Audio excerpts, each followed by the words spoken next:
एक भ्रम की स्थिति उत्पन्न करके आज आरएसएस और भाजपा सत्ता में काबिज हो गई। लेकिन आज जिस प्रेस वार्ता के लिए हम लोग बैठे हैं वो प्रेस वार्ता का जो स्वरूप है या जिस कार्यक्रम को लेकर के हम लोग उसको विस्तार से प्रभारी श्री डॉक्टर सुशील मरानी जी ने आप लोगों के समक्ष रखा।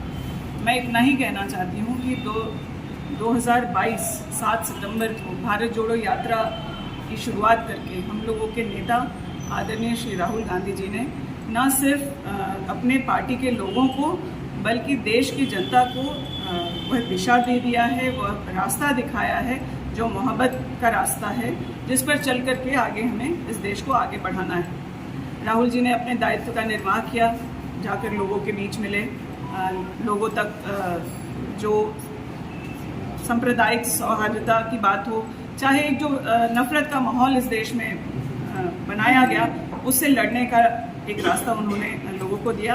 और आज देश की जनता इस बात को मान रही है कि आगे अगर सबसे बेहतर कोई नेतृत्व कर सकता है तो हमारे नेता आदरणीय श्री राहुल गांधी जी। ये एक बात। अब पार्टी का यह दायित्व है और एआईसीसी के हमारे राष्ट्रीय अध्यक्ष अखिल भारतीय कांग्रेस कमेटी के आदरणीय श्री खड़गे जी, संगठन महासचिव आदरणीय केसी वेणुगोपाल जी और प्रदेश कांग्रेस के अध्यक्ष आदरणीय राजेश ठाकुर जी के दिशा निर्देश पर यह प्रेस वार्ता हो रहा है। कार्यक्रम यह है कि हम लोग राहुल जी के संदेश को लेकर आम जनता के बीच जाएं, जाकर लोगों से उनकी परेशानियों को समझें, उनका किस तरीके से समाधान कांग्रेस पार्टी देगी उसके बारे में चर्चा करें। और जो हमारे समाज के प्रबुद्ध वर्ग हैं, शिक्षक हैं, प्रेस के लोग हैं, डॉक्टर, इंजीनियर और तमाम ऐसे सामाजिक संगठन भी हैं जो लोग आज किसी एक भरोसे के तहत कांग्रेस की तरफ देख रहे हैं। ये काम हम कार्यकर्ताओं का है कि राहुल जी के संदेश को लेकर के गांव पंचायत लोगों के घरों तक पहुँचे। एक कार्यक्रम के तहत यह 5 सितंबर तक चलेगा जिसका समापन हम लोग शिक्षक दिवस के दिन शिक्षकों को सम्मानित करके देंगे। और यह जनता की उम्मीदों पर खरा उतरने के लिए यह प्रयास है।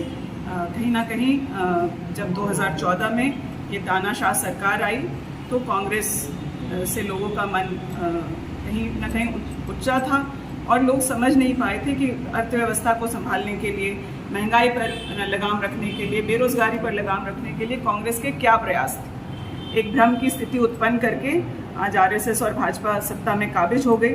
लेकिन जनता उस हकीकत को समझ चुकी है। कांग्रेस के लोग वापस जाकर के अपने कामों की चर्चा करेंगे और आने वाले समय में कांग्रेस किस तरह से इस देश का आगे नेतृत्व करेगी अपने सभी गठबंधन के साथियों को लेकर के, इस पर हम लोग जाकर के जनता के बीच बात रखेंगे।